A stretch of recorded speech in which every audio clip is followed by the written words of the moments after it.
You've worked hard your whole life, you've sacrificed, and it's finally time to retire.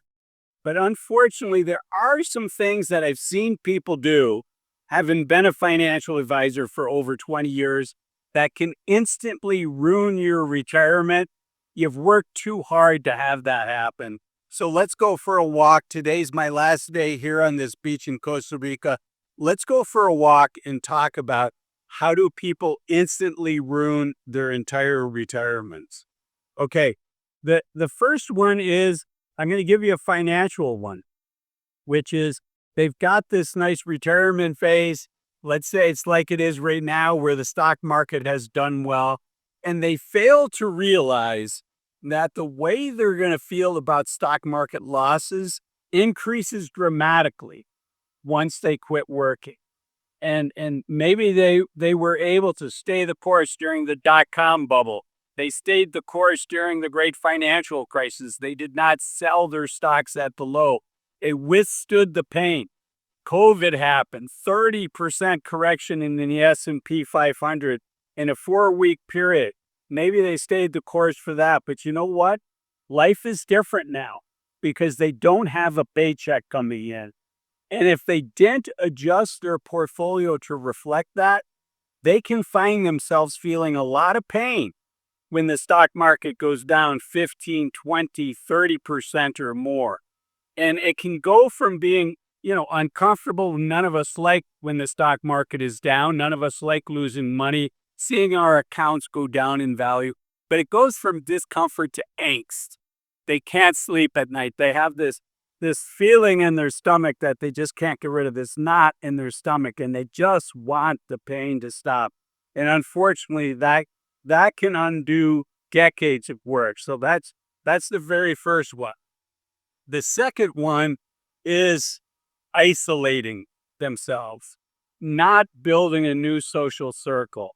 As much pressure as work was, as difficult as it was to wake up at 5:30 in the morning, squeeze in your workout, do the commute, there's a very social aspect to work as well.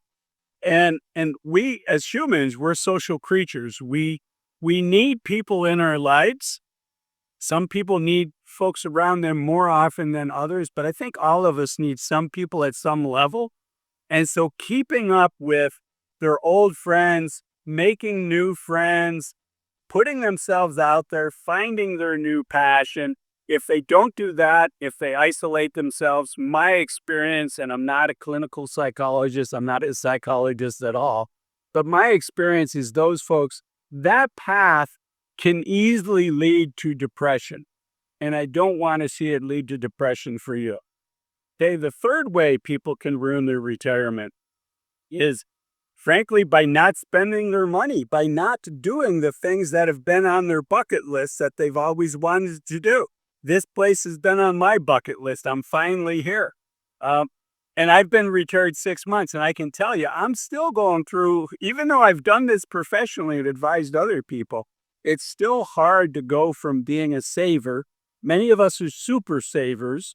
To go from being a saver to say, you know what, this is what I saved it for. This is what it's for. And so I am going to invest in myself. I'm going to invest in trips like this and the things that I always said I wanted to do, because none of us know how long we have, which leads me to number 4. The fourth thing that can ruin your retirement is losing your health. And, we can only do so much. And like, my family has a history of heart disease. So I do what I can, but I know, my day's coming where I was probably at some point I have a heart attack and my life changes, or I have a stroke. My father had both. And fortunately survived those, ended up passing away at 80 years old, which he had a good run.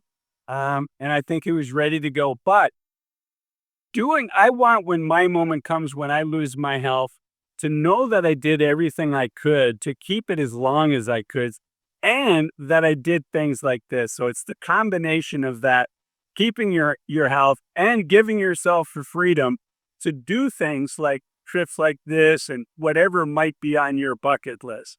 So that's the next one. And then another one I want to mention is if you're married, you know, your relationship with your spouse is going to change significantly when you retire. And that can be a really positive thing, but it can also be a stressful thing. And so talking about it with your spouse and making sure that you're on the same page as to, what does retirement look like for you? What does retirement look like for your spouse? And what's the middle ground? Are you going to spend most of your time together? Are you going to spend a couple hours a day, which is, when we're working is about what we're spending with one another is a couple hours a day. And so are you going to go from that to 24/7? I know in my relationship that's not going to work. But we're all different, but get on the same page with your spouse. The other person that I think is really important that you get on the same page with, and you're going to laugh at me, but I do think it's important, and that is an accountant.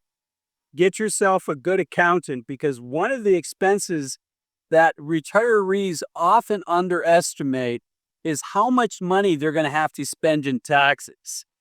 And for many of us that were making a W-2 our whole life, right, working for somebody else, getting a paycheck, we didn't have a lot of levers to change how much we were going to have to pay in taxes.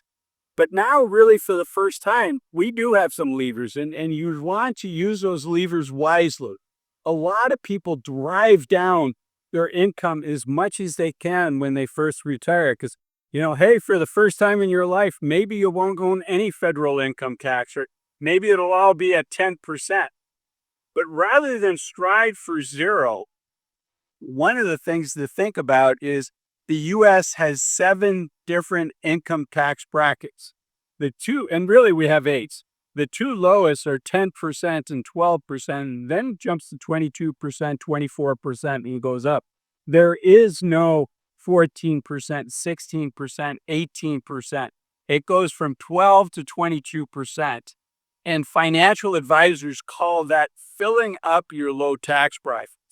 And the reason I said really we have 8 tax brackets instead of 7 is if you're married filing jointly, you have a $30,000 a year standard deduction, which means you can make I'm not an accountant, this isn't financial advice, but this should be on your radar screen. You can make $30,000 a year, and the standard deduction is going to bring your taxable income, your final number, that number down to 0, and likely you'll pay no federal tax. So have a great relationship with your spouse or significant other.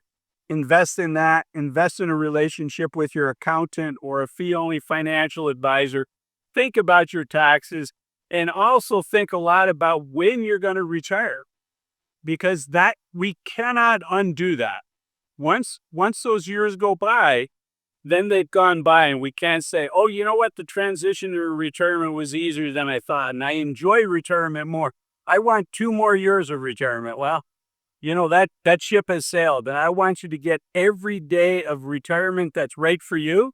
And that's why I made this video here. Why waiting to 65 to retire might be a big mistake. I'll see you in that one. Thanks for watching this one. Bye-bye.